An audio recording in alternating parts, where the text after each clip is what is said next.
सभी का आज की कक्षा में पुनः हार्दिक अभिनंदन है।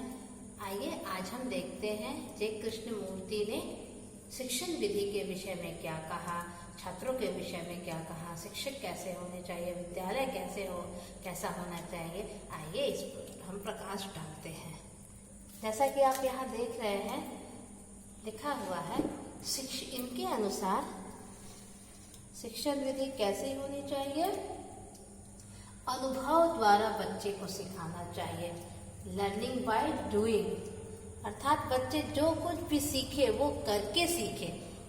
थ्योरी का तो ज्ञान वो प्राप्त करे ही, सैद्धांतिक ज्ञान उनको मिले, साथ में उनको प्रायोगिक ज्ञान भी कराया जाए, तब वो करके सीखेंगे। तो पहली विधि के विषय में आदरणीय जय कृष्ण मूर्ति ने क्या कहा? लर्निंग बाय डूइंग, करके सीखना। आइए अब देखते हैं दूसरी विधि उन्होंने क्या कही।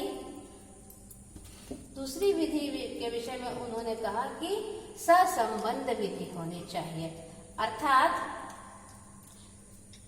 जो भी विषय पढ़ाए जाते हो, हर विषय का संबंध दूसरे विषय से होना अत्यंत ही आवश्यक है। यानी हिंदी पढ़ा रहे हैं तो उसको गणित से भी जोड़े, साइंस पढ़ा रहे हैं तो उसको भाषा से भी जोड़े, विज्ञान पढ़ा रहे हैं तो उसको सामाजिक विज्ञान से भी जोड़ करके पढ़ाए। अर्थात सब विषयों को एक दूसरे से जोड़ करके बच्चों को ज्ञान प्रदान करे, ऐसा उनका कहना था।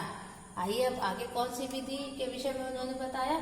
उन्होंने ध्यान विधि के विषय में बताया कि ध्यान के माध्यम से बच्चों को सिखाना चाहिए, तभी उनका चिंतन बढ़ेगा। दृष्टांत विधि, अर्थात विभिन्न तरह के उदाहरण देकर के बच्चों को सिखाने का प्रयास करना चाहिए, तब बच्चे बेहतर तरीके से सीख पाएंगे और व्यवहारिक ज्ञान प्राप्त कर पाएंगे। उसके बाद उन्होंने क्या कहा, देखिए, व्याख्यान विधि, अवलोकन विधि, प्रयोग विधि और स्वाध्याय विधि, अर्थात इतने सारे विधियों के विषय में आदरणीय जय कृष्ण मूर्ति ने कहा कि इन विधियों के द्वारा, अर्थात करके सीखना, व्याख्यान विधि, स्वाध्याय विधि, ध्यान विधि, प्रयोग विधि, अवलोकन विधि, इन सारे विधियों को शिक्षक को शिक्षण के समय प्रयोग में ला करके बच्चों को किसी भी पाठ का ज्ञान प्रदान करना चाहिए। आइए अब हम देखते हैं कि उन्होंने छात्र के विषय में क्या कहा। आइए देखते हैं। उन्होंने कहा कि छात्र को पूरी स्वतंत्रता होनी चाहिए, छात्र पर किसी तरह का दबाव नहीं होना चाहिए। आदरणीय जय कृष्ण मूर्ति का ऐसा कहना था कि छात्र क्या हो, अध्ययन के लिए पूर्णतः स्वतंत्र हो, उन पर किसी तरह का दबाव न डाला जाए। अर्थात वो जो विषय सीखना चाहते हैं, जिस विषय में उनको रुचि है, वो जिस विधि से सीखना चाहते हैं, शिक्षक को प्रयास करना चाहिए कि उनको उसी तरह सिखाए। उनको जबरदस्ती दबाव डाल के किसी भी विषय का ज्ञान नहीं दे।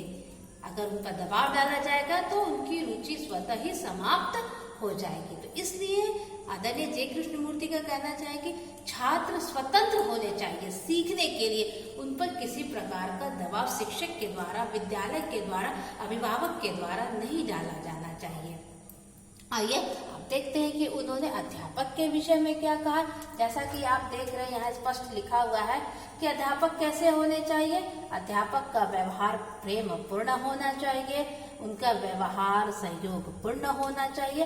अर्थात जय कृष्ण मूर्ति का कहना था कि टीचर कैसे हो, बच्चों के साथ सदा सहयोग करे, उनके साथ सदा प्रेम पूर्ण व्यवहार करे, कभी भी बच्चों के बीच विभेद न करे, उनमें भेदभाव न करे, हर बच्चे को समान अवसर शिक्षक दे, सब बच्चों को सहयोग करे। और हम जानते हैं कि वैयक्तिक विभिन्नता के कारण हर बच्चा एक दूसरे से भिन्न है, उनकी संवेदनाएं एक दूसरे से अलग हैं, उनका व्यवहार, उनकी मानसिक स्थिति एक दूसरे से अलग है, शारीरिक परिवर्तन एक दूसरे से अलग होता है।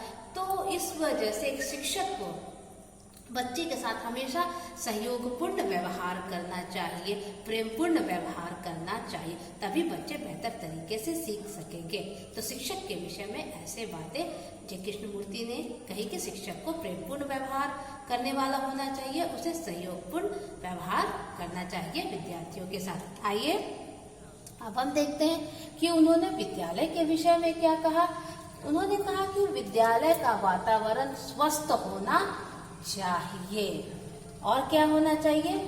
विद्यालय में प्रजातांत्रिक वातावरण होना चाहिए, अर्थात सभी विद्यार्थियों के साथ प्रजातांत्रिक व्यवहार होना चाहिए। जैसा कि मैंने अभी पहले कहा था कि हर बच्चे को विद्यालय में पूरी स्वतंत्रता होनी चाहिए, किसी प्रकार का बच्चे पर दबाव नहीं डाला जाना चाहिए, न शिक्षक के द्वारा, न विद्यालय के संस्थापक या प्रबंधन के द्वारा या सरकार के द्वारा किसी तरह का बच्चों पर जबरदस्त दबाव नहीं डालना चाहिए।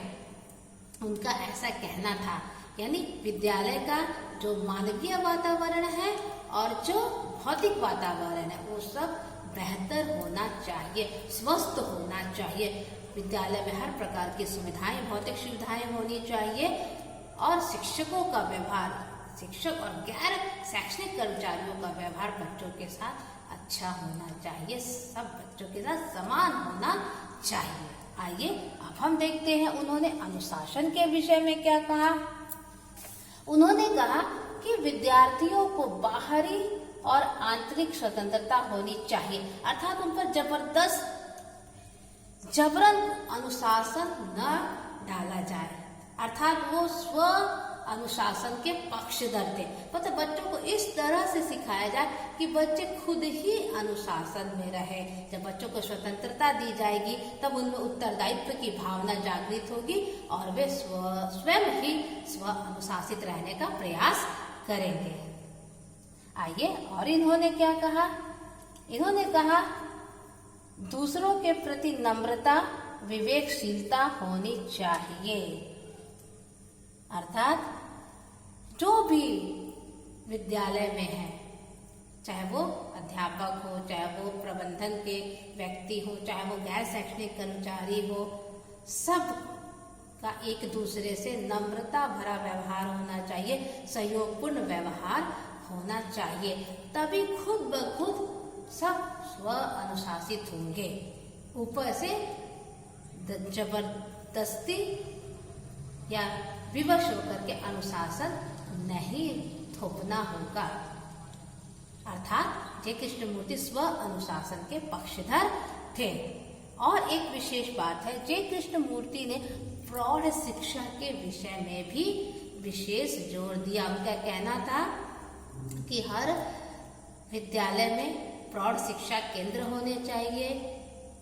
प्रौढ़ शिक्षा के संबंध में विद्यालय को कुछ न कुछ कार्य अवश्य करना चाहिए। वे जानते थे कि शिक्षा के द्वारा ही मनुष्य वास्तव में मनुष्य बन पाएगा, इसलिए वे प्रौढ़ शिक्षा के हिमायती थे। तो आज की कक्षा में इतना ही, आगे की कक्षा में हम आगे के चैप्टर को देखेंगे। धन्यवाद।